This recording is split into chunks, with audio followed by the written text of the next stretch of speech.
je bénis Dieu pour la grâce qu'il nous accorde d'être là ce soir.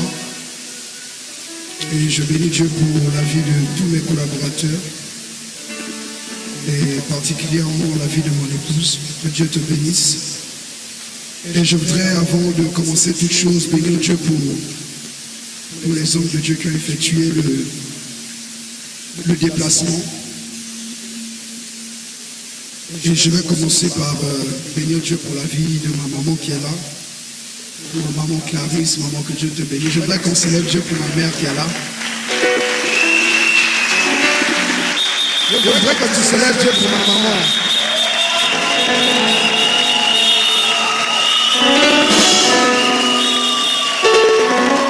Amen. C'est une bénédiction quand tu mères t'accompagne, quand tu mères effectue les déplacements. Maman, merci pour l'honneur, pour tes encouragements. Le fait juste de venir au culte chaque dimanche, ça me donne la force. Ça donne beaucoup de force. Que Dieu te donne une longévité, la force, et vraiment que tu vives une soirée, une vieillesse très heureuse. Et nous t'aimons, nous sommes contents de te voir là. Je voudrais bénir Dieu aussi pour la vie de la diaconesse Job, maman Job qui est là. On va célébrer Dieu pour sa vie.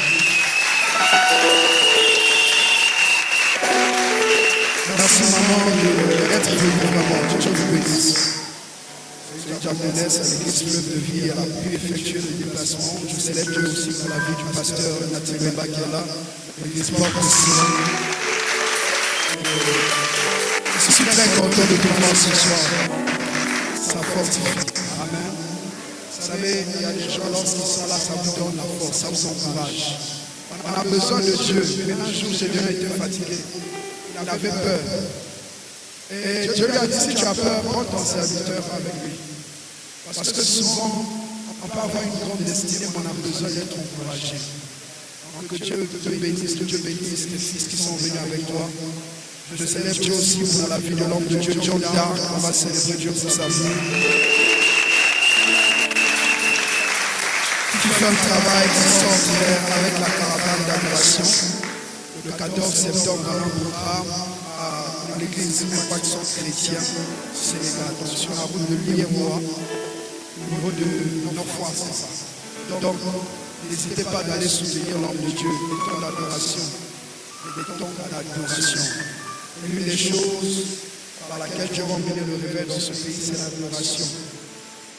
Et je rends grâce à Dieu aussi pour la vie de l'artiste Mathias qui est là. Que Dieu te bénisse, l'artiste gospel. Que Dieu te bénisse. Et je bénis Dieu pour la vie de l'homme de Dieu, son Chancel, qui est là aussi. Dieu te bénisse. Je bénis Dieu pour la vie de tous les hommes de Dieu, mon frère qui a accompagné l'artiste gospel Mathias. Que Dieu te bénisse. Voilà, que Dieu te bénisse. Mon fils Roca aussi, voilà, que Dieu te bénisse. Homme de Dieu Christ, que Dieu te bénisse. Amen. Amen. Alors, par la grâce de Dieu, ce soir, je vais parler de marcher avec Dieu par la foi. Mais avant d'entrer dans le vif du sujet, je vais poser un fondement qui est comme une mise en garde. Dieu m'a mis à cœur d'en parler. On va lire la parole de Dieu dans Luc 8, 18. La Bible dit, si soit on bloque ici, soit on diminue le son ici. Ça ne passe pas du tout. Donc, la Bible dit dans Luc 8, 18, version français courant, faites attention à la manière dont vous écoutez. Car celui qui a quelque chose recevra davantage. Mais à celui qui n'a rien, on enlèvera même le peu qu'il pense avoir. Jésus parle et dit, faites attention à la manière dont vous écoutez. Il y a beaucoup de gens, lorsqu'ils viennent à l'église, ils écoutent pour écouter. Il y a d'autres qui écoutent dans un esprit philosophique, dans un esprit trop intellectuel. C'est-à-dire qu'on ne se dispose pas à la parole. On prend le but rouge. D'autres, quand ils viennent, ils influencent l'orateur. Il dit, je ne vais pas sourire. Je ne vais même pas dire amen. Quand les gens se lèvent au fond du cœur, il dit de toutes les manières, je ne vais pas me lever. Moi, je reste assis. Il dit, faites attention à la manière dont vous écoutez. Ce qui fait que l'église soit fragile, c'est que les gens viennent à l'église et n'écoutent pas de la bonne manière. Il faut être ouvert lorsqu'on écoute. Il faut écouter avec attention. Proverbe 4 nous dit, mon fils, entends l'enseignement de ta mère, écoute avec ton cœur, applique et tu vivras. Donc chaque message vient pour mener une vie. Et lui dit, écoute, mais écoute avec ton cœur. Et applique et tu auras la vie. Et la Bible nous dit dans Actes 17, 11, ces Juifs avaient des sentiments plus nobles que ceux de Thessalonique. Ils reçurent la parole avec beaucoup d'empressement. Le mot empressement en grec veut dire zèle, veut dire avec esprit. D'autres disent même avec bruit de l'esprit. Donc quand certaines personnes crient dans l'église, certaines personnes envoient des cris, il y a d'autres qui disent c'est la pagaille. Ce n'est pas toujours la pagaille. C'est une manière d'écouter avec empressement. Et quand on écoute avec empressement, il y a le bruit de l'esprit. Il y a un penchant, il y a une inclinaison, il y a l'empressement de l'esprit. Ça veut dire que c'est l'esprit qui pousse les gens souvent de pousser des cris. Donc si tu dois pousser un cri, pousse ton cri. Pas entendu. Parce que ce qu'on va faire là, ça dépend de ta manière d'entendre. Si tu entends comme d'habitude, tu recevras comme d'habitude. Tu fais attention à la manière d'entendre. Parce que celui, quand on finit d'entendre, il recevra seulement ce qu'il a donné. Car celui qui a quelque chose recevra davantage. Donc quand tu écoutes bien, tu reçois l'avantage. Quand tu écoutes mal, on dit, mais celui qui n'a rien, on enlèvera. Alléluia. Donc c'est important d'encourager les prédicateurs. C'est important d'être assis, de te mettre devant ici, tu peux oublier. Il y avait un monsieur un jour, il se moquait des chants. Il dit, ça va chanter. Chaque fois, les mêmes chansons. Et un jour, le pasteur avait remarqué.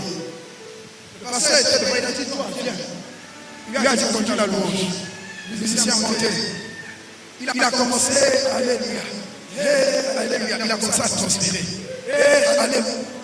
Il a compris que ce n'était pas facile. Donc, quand tu écoutes avec empressement, tu es en train de s'aimer pour récolter demain. Il y a des gens qui ne dansent jamais. Parce que l'écoute est une attitude. Les gens chantent, tu ne danses pas. Le jour où tu es devant, personne ne danse. On se dit que c'est un problème de prière. C'est ce que tu as semé que tu récoltes. Il y a des gens qui ne sont jamais écoutés. C'est parce que quand les autres parlent, ils n'écoutent pas. Dans leur cœur, ils réfléchissent, je dois vite rentrer. Il y a quel problème qui m'attend demain, c'est ça. Je dois préparer ma semaine. Et ce qui fait que lorsqu'il un jour il va parler, personne ne va l'écouter.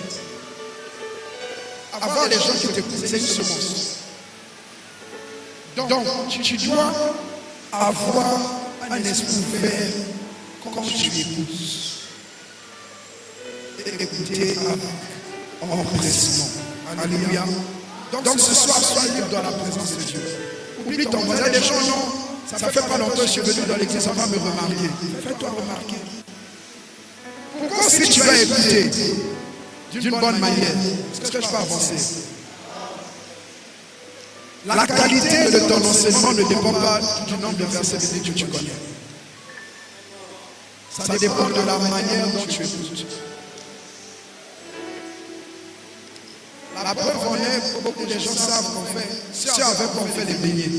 Mais pourquoi ils ne savent pas faire les beignets?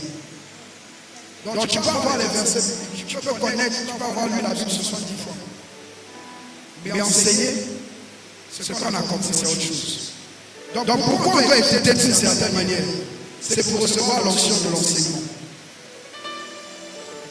Tu dis que tu n'es pas prédicateur. Tu dois enseigner tes enfants. Tu dois enseigner ton mari, ta femme. Donc ta manière d'écouter détermine l'onction que tu libères quand tu parles aux gens. Est-ce qu'on est ensemble? Est-ce que je peux rentrer maintenant dans mon message? Quand ce soir n'influence pas un frère qui va crier à gauche, ne dis pas qu'il crie trop fort. S'il crie trop fort, toi déplace-toi, laisse-le crier. Laisse Bartimée crier. Amen. On va lire Matthieu 11, 8. Seigneur, nous prions sur ce message, viens et parle à nos cœurs. Instruis-nous et fais-nous du bien au nom de Jésus. Nous disons Amen à 3 reprises. Hébreux 11, 8 dit, c'est par la foi, l'homme de sa vocation. Obéir est parti. C'est par la foi qu'Abraham, lors de sa vocation, obéir est parti pour un lieu qu'il devait recevoir. Dans un lieu qu'il devait recevoir son héritage. Et qu'il partit sans savoir où il allait. Genèse 5, 23 à 24. Tous les jours d'Enoch furent de 365 jours. Et Enoch marcha avec Dieu, puis il ne fut plus, parce que Dieu le prit. Amen. Que signifie donc l'expression marcher avec? 4 significations que nous donne le dictionnaire. La première expression, signification de cette expression, c'est faire affaire avec quelqu'un. Donc lorsqu'on dit marcher avec, c'est faire un business avec quelqu'un. La Bible nous dit dans Luc 2,49 que Jésus leur dit, pourquoi me cherchez-vous? Ne saviez-vous pas qu'il faut que je m'occupe des affaires de mon Père? Lorsque quelqu'un fait des affaires avec quelqu'un, c'est qu'il est en train de marcher avec cette personne. Donc marcher avec, première définition, première explication de cette expression, c'est faire affaire avec quelqu'un. Faire du business avec quelqu'un. Deuxième signification, c'est s'associer avec quelqu'un. S'associer avec quelqu'un. C'est faire quelque chose avec quelqu'un. C'est collaborer avec quelqu'un. Donc quand on dit tu marches avec, ça veut dire que tu collabores avec. Ça veut dire que tu t'associes à. Ça veut dire que tu es en train de bâtir quelque chose avec. C'est ainsi que le psaume 72 nous dit, avec Dieu, nous ferons des exploits. Et il écrasera nos ennemis. Je prie pour quelqu'un ce soir, qu'avec Dieu que tu fasses des exploits. Là où tu avais beaucoup d'échecs, là où il y avait beaucoup de combats, que tu marches avec Dieu, que tu fasses des exploits au nom de Jésus. La troisième signification, c'est être en couple avec quelqu'un. Être en couple. Lorsqu'on parle de fiançailles, on parle de cheminement. Ça veut dire qu'on prend un chemin ensemble.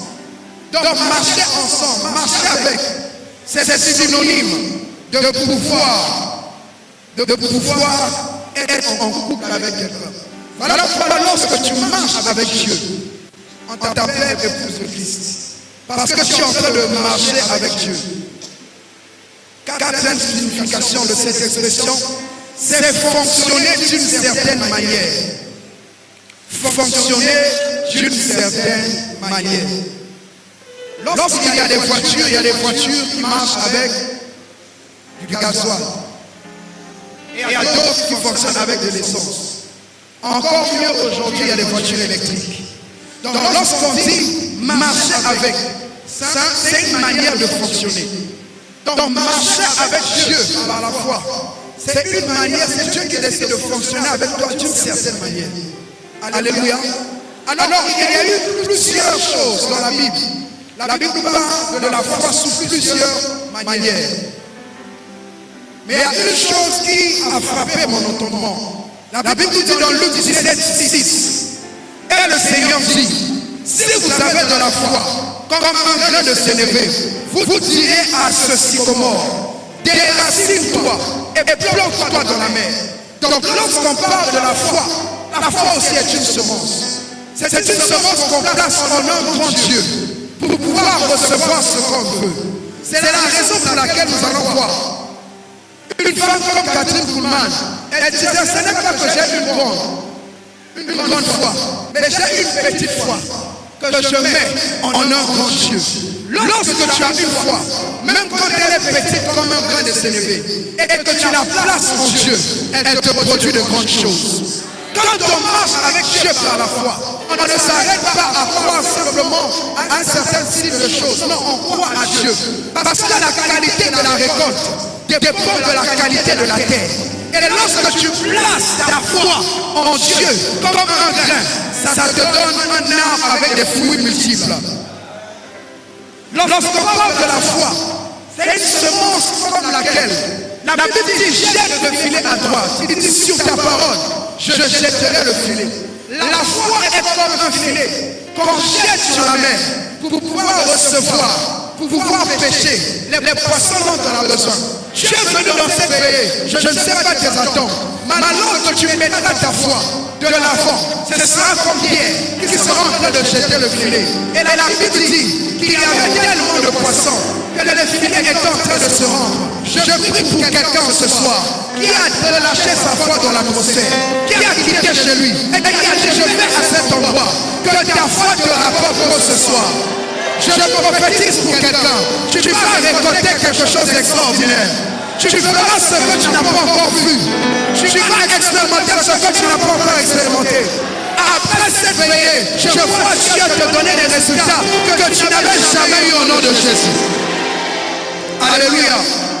La foi, c'est la monnaie d'échange qu'on utilise dans le royaume. Pour recevoir, tu as besoin de la foi. La Bible dit venez aller acheter sans argent. Mais on va avec quoi? Avec la foi. On achète avec quoi? Avec la foi. On récolte avec quoi? Avec la foi. Dans le monde spirituel, ce qui marche, c'est la foi. Même lorsqu'un sorcier t'attaque, pour que ça marche, tu dois avoir peur. Et la peur, c'est une forme de foi. Mais c'est de croire sur ce qui est négatif. Ça, je parle à quelqu'un. Tout est question de foi. La foi est la plateforme d'échange qui transmet les données surnaturelles et les matérialise dans le physique. Tu peux avoir rêvé d'une voiture, mais pour qu'elle vienne dans le physique, il faut que tu mettes ces rêves sur la plateforme de la foi.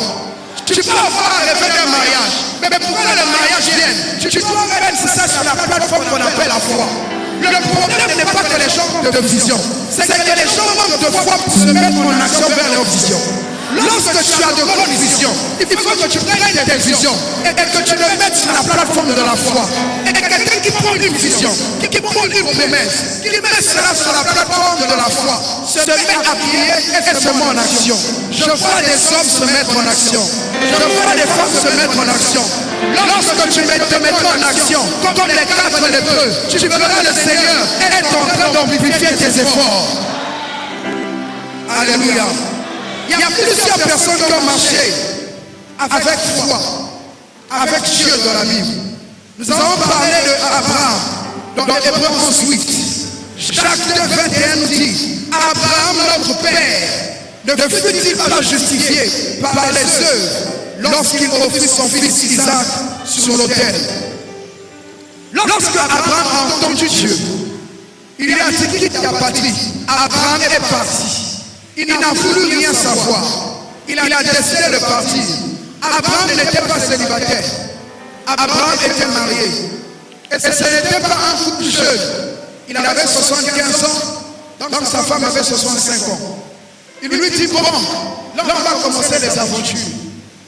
Sa femme l'a regardé. C'est toi le chef. Je te suis. La Bible dit qu'il a quitté. Il est parti, il n'avait pas d'enfant. Imagine-toi, un Dieu qu'on ne t'a jamais présenté, un Dieu que tu n'as jamais vu. Il vient et il te dit, je ferai de toi une grande nation. Je vais t'emmener quelque part. Va, quitte, va dans le pays où je te montrerai. Imagine-toi que tu te lèves un matin. Dieu te dit, lève-toi, prends ta valise et ton passeport. Va à l'aéroport. Va lui dire, Seigneur, dis-moi je fais où? Parce qu'en fait, il faut d'abord que tu m'expliques. Mais Abraham n'a pas dit ça. Abraham a dit, comme tu l'as dit, je pars.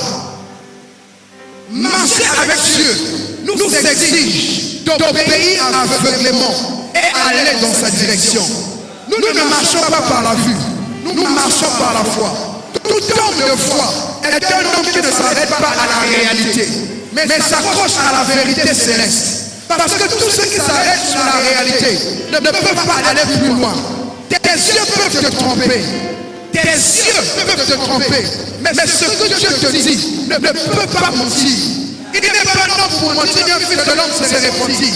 C'est la raison pour laquelle Abraham a dit ce que Dieu m'a dit. Il m'a dit d'aller, alors je vais y aller. Même si je n'ai pas d'enfant, il m'a dit je ferai de toi une grande nation. Je ne peux pas devenir une nation si je n'ai pas d'enfant. Donc alors je suis aveuglément. Il a suivi Dieu aveuglément.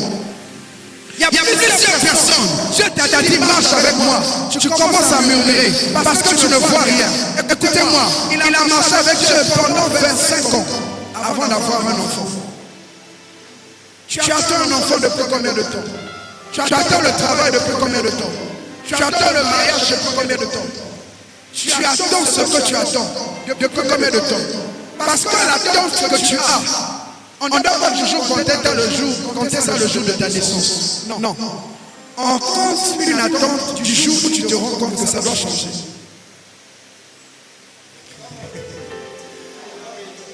C'est le jour où il a dit je veux un enfant maintenant. Vous savez, à un certain âge, je te dis ça va. J'ai pas encore besoin de me marier. Je ne suis pas pressé. Ton attente commence le jour où tu dis là j'avance. Il faut que je me marie. Est-ce que tu comprends un peu?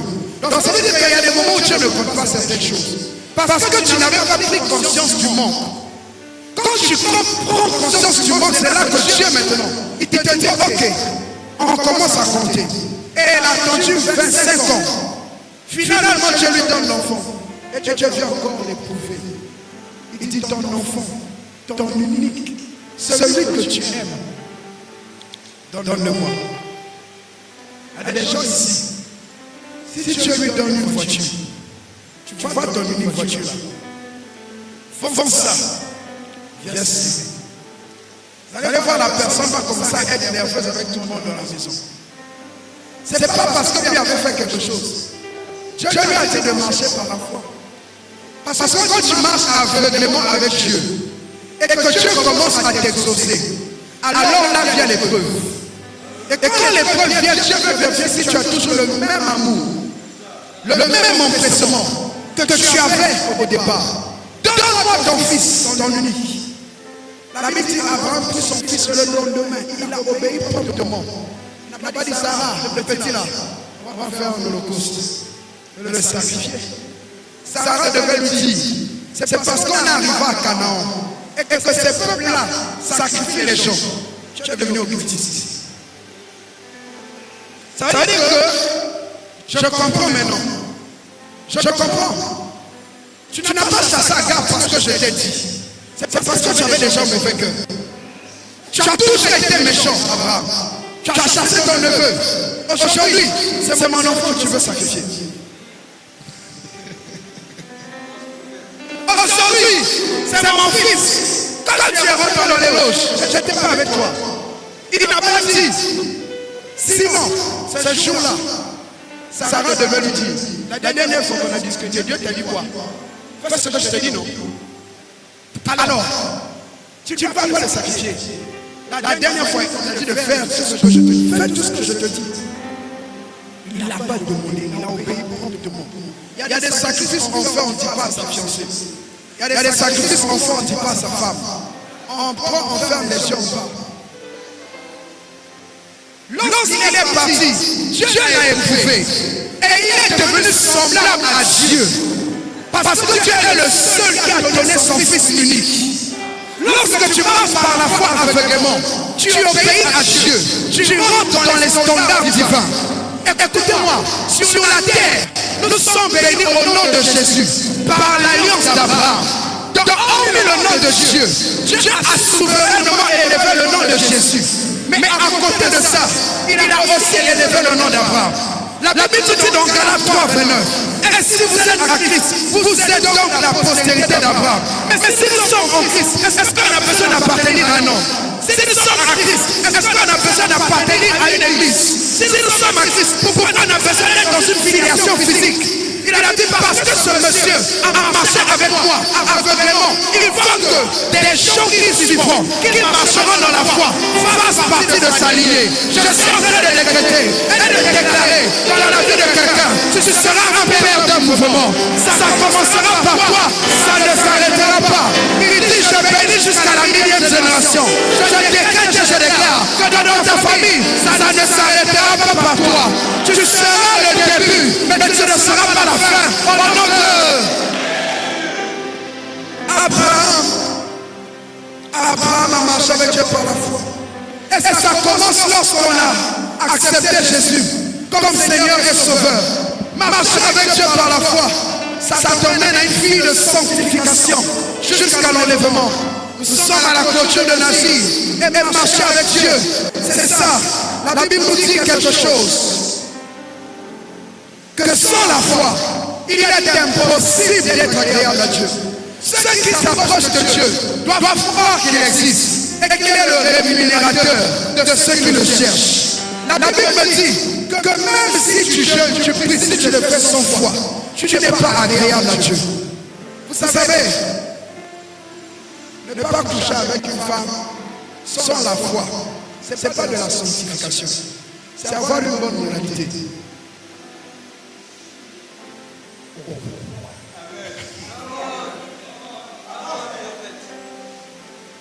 Écoute-moi, il y a des gens qui ne tombent pas dans l'impudicité, c'est pas parce qu'ils sont en Jésus, parce qu'ils ont juste des principes.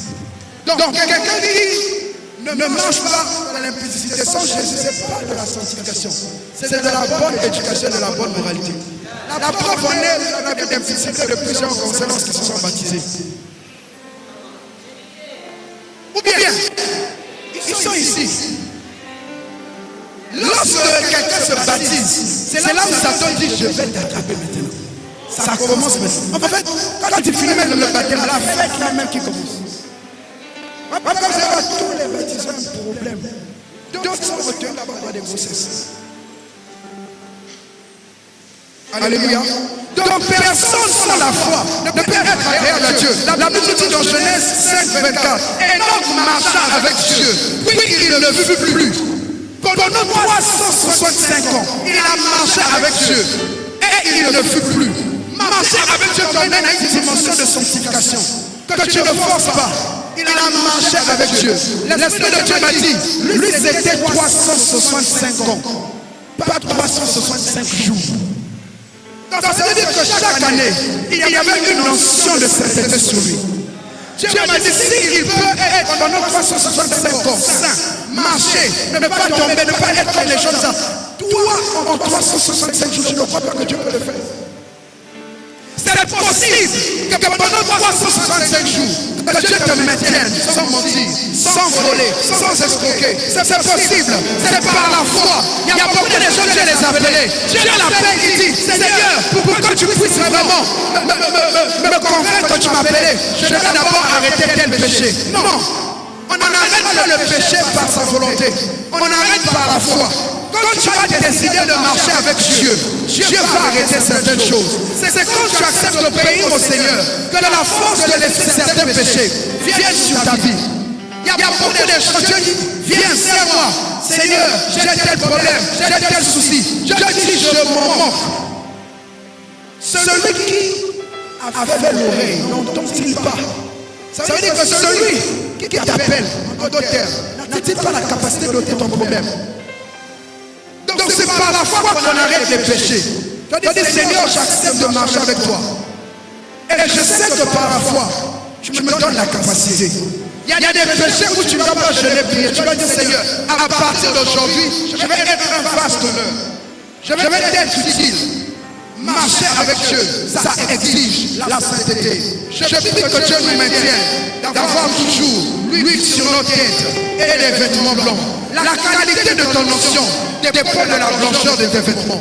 La qualité de ton onction dépend de la blancheur de tes vêtements. Le diable ne va pas chercher à tuer d'abord ta vie de prière, va chercher à tuer d'abord ta vie de sainteté.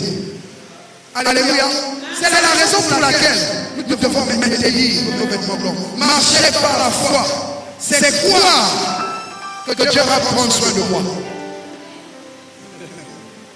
C'est quoi que Dieu va prendre soin de moi. Lorsque tu marches par la foi, tu vas te dire, Seigneur, tu vas prendre soin de moi.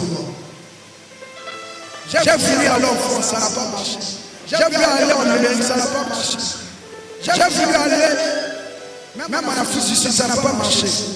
Si tu me veux ici, c'est que tu es capable de prendre soin de moi. Ici. La foi, c'est ça. La Bible dit qu'il y avait sécheresse. Il n'y avait pas de pluie.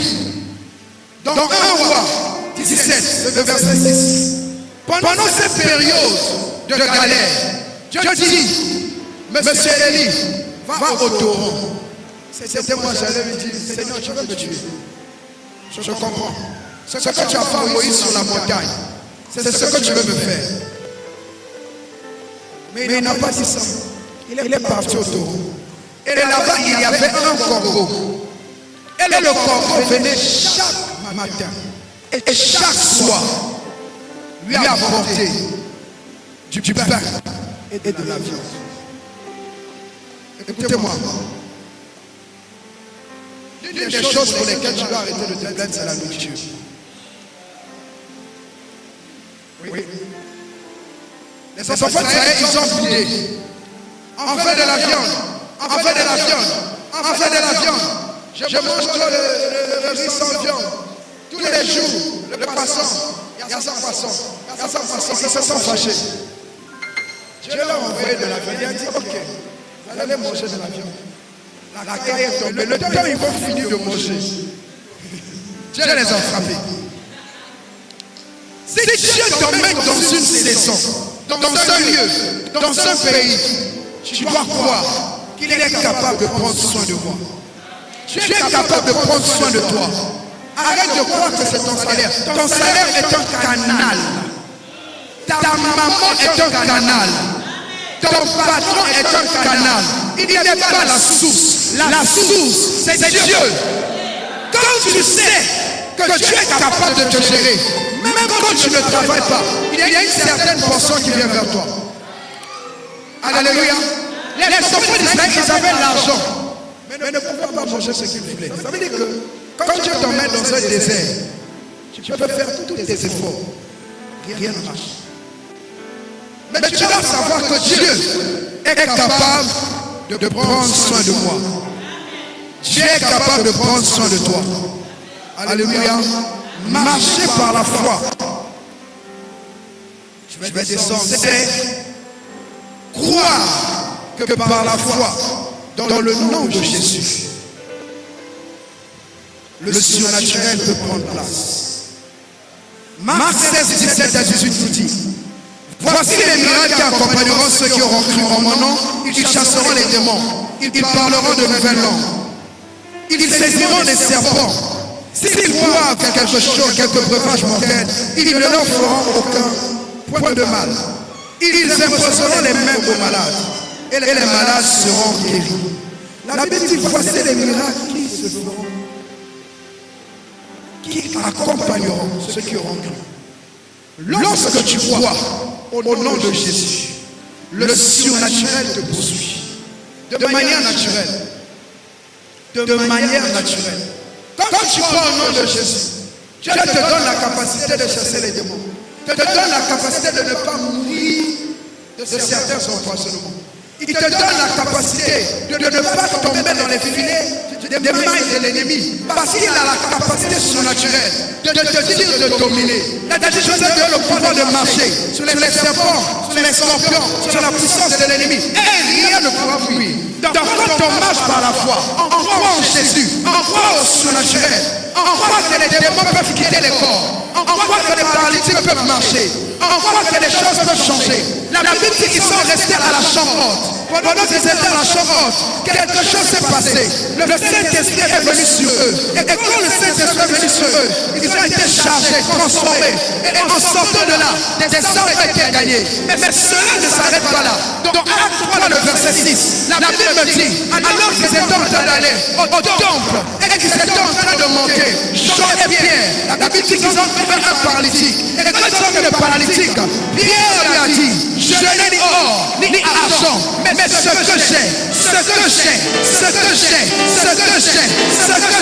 dans le nom de Jésus, lorsqu'il y a la foi, on croit qu'il y a le surnaturel. Pierre savait que lorsque Jésus montait,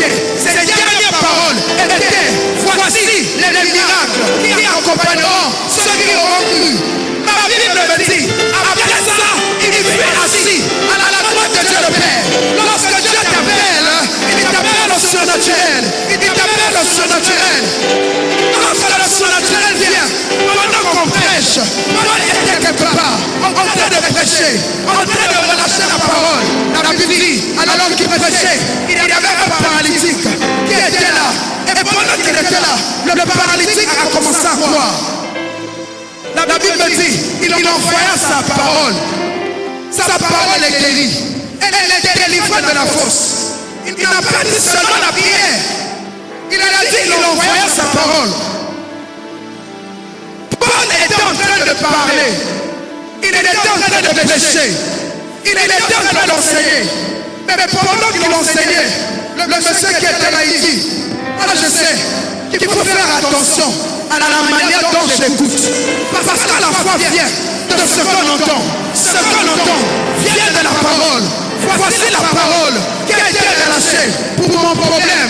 Si j'ai la foi, aujourd'hui, ça sera mon dernier jour d'être paralytique. Ça sera mon dernier jour d'être bloqué. Ça sera mon dernier jour d'être réclamé. Ça sera mon dernier jour où les mariés font de lui me fatiguent. Ça sera le dernier jour parce qu'il a entendu la voix. Est-ce qu'il y a quelqu'un qui entend la voix? La Bible nous dit dans Actes 3:6. Alors Pierre lui dit, je n'ai ni or ni argent. Écoutez-moi, avant ça, Actes 3:2 nous dit, il y avait un homme boiteux. Il y avait, c'était au passé. Il y a des gens qui sont venus ici. Avant que tu viennes, il y avait dans ta vie le célibat. Avant que tu viennes, il y avait dans ta vie les mariés femmes de lui. Avant que tu viennes, on dit, il y avait. C'est comme toi. Hier, il y a quelqu'un qui t'a vu. Il t'a dit, il y avait un célibataire là. Quand il t'a vu, il a dit, il y avait un chômeur. Quand il t'a vu, il a dit, il y avait un alcoolique. Mon ami là, il y avait un alcoolique. Ton ami là, il croit, oui, il était avec moi. Il y avait un passé. Lorsque la foi vient par la parole, tu dois comprendre que Dieu veut t'emmener d'un passé triste, d'un passé malheureux, à un futur glorieux. Oh, je ne comprends pas. À un futur glorieux. À un futur glorieux. Il y avait un homme qui était boiteux, mais son histoire ne s'est pas arrêtée là. Lorsqu'on marche par la foi, notre histoire commence quelque part. Elle ne s'arrête pas là. Son histoire a commencé par le malheur, mais Dieu l'a béni, mais Dieu l'a visité. Si tu as la foi ce soir, Dieu va te visiter. Et cet homme, il était dans la foule. Il regardait Pierre. Et Paul l'a vu. Paul a dit qu'il a vu dans ses yeux. Il vit dans ses yeux. Il vit dans ses yeux. Ce soir, qu'est-ce qu'il y a dans tes yeux? Est-ce que tu vois juste un culte ordinaire ou tu vois une opportunité de gloire? Est-ce que tu vois juste une nuit d'habitude? Une nuit où tu as quitté chez toi pour dormir, où tu vois l'opportunité, où Dieu te visite? Qu'est-ce que tu vois? Cela dépend de ta manière de voir. Les autres voyaient un apôtre Paul reconnu. Mais lui voyez, voici l'onction, voici la grâce, voici l'opportunité, voici la guérison, voici le relèvement, voici le mariage, voici le changement, voici le... Oh! Il est temps de voir. Ce soir que ta foi t'emmène à une autre dimension. Que ta foi t'emmène à une autre dimension. L'autre avait vu Sodome et Gomorrhe. Il avait vu ce qui était brillant. Mais le père de la foi, il était debout. Il a vu le désert. Mais dans le désert, il a vu c'est mon héritage. Ta foi t'emmène à une autre dimension de vision. Et ce paralytique, lorsqu'il était là, dans ses yeux, il voyait la guérison.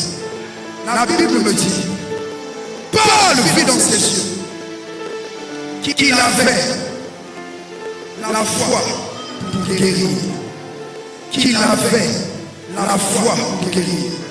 Fixant les regards sur lui, voyant qu'il avait la foi pour être guéri.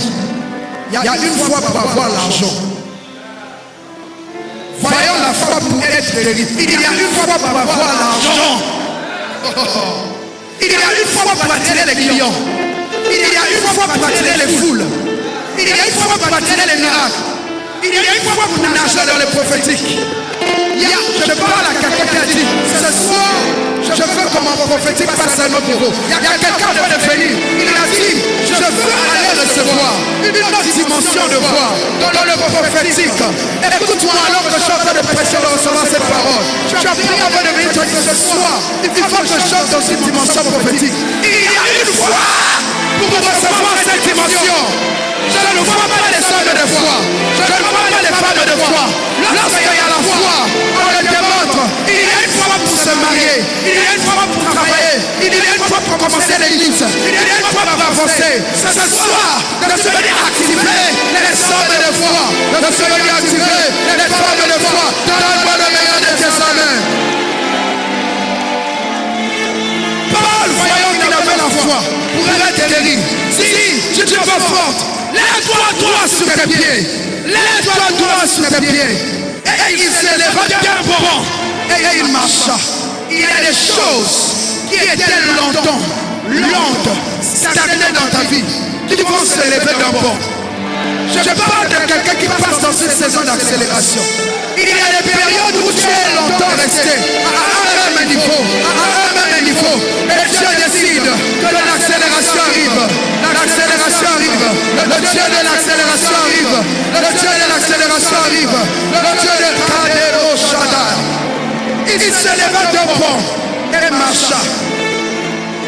La foi pour marcher avec Dieu ne t'emmène pas seulement pour marcher avec Dieu, mais ça t'emmène à faire marcher les choses qui sont dans ta vie. Il était là, s'il était là, ça veut dire qu'il connaissait. S'il écoutait d'une certaine manière, ça veut dire qu'il connaissait les secrets. Il marchait déjà avec Dieu. Mais ce jour-là, il a eu la foi pour marcher. Je ne sais pas ce soir, tu as gagné avec la foi pourquoi? Ça ne sais pas si c'est la foi pour guérir. Ça ne sais pas si tu as la foi pour guérir.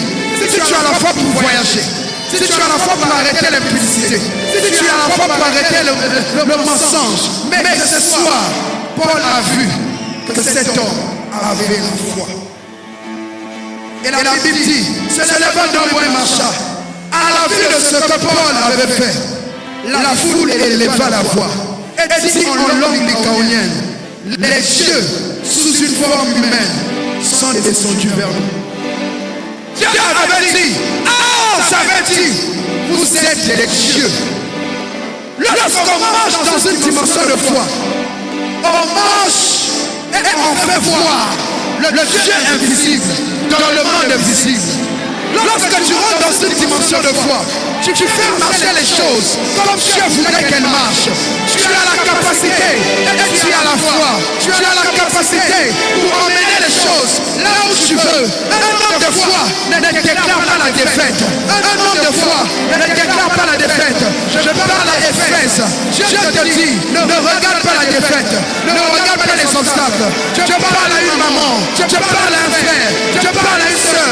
Ne regarde pas au faible commencement. Ne regarde pas au faible commencement. Ne regarde pas au faible commencement.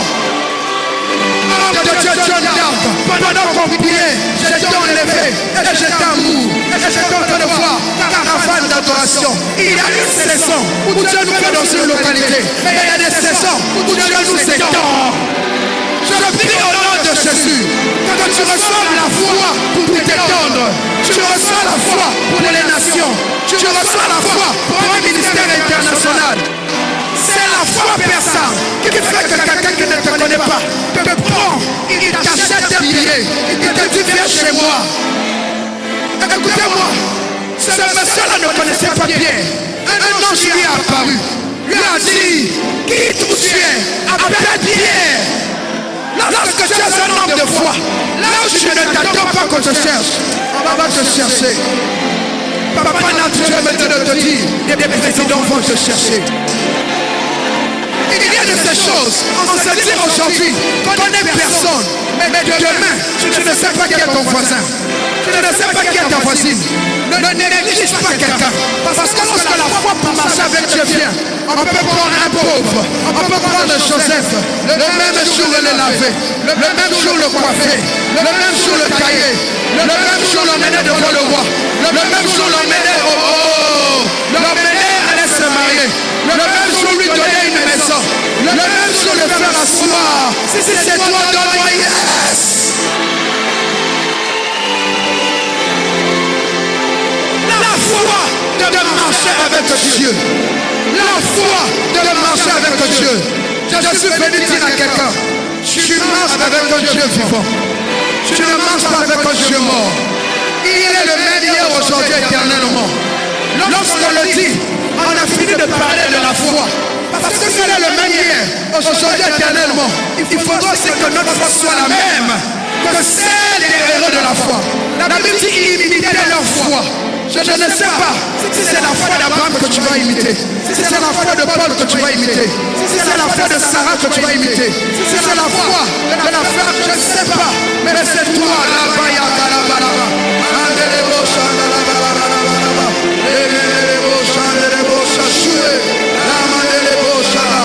Je vois un ange entrer dans la salle.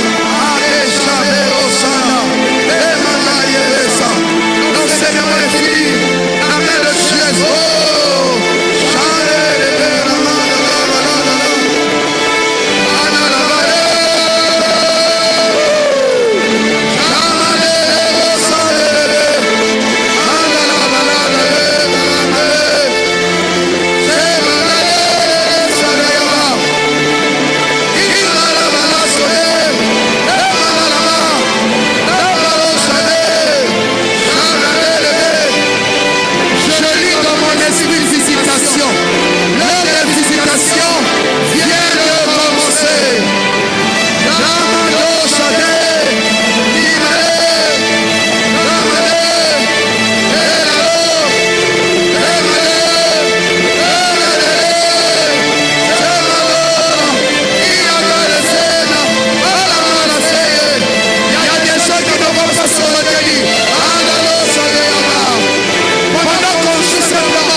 soupir qui reflète ce que ton cœur recherche, des soufflures qui reflètent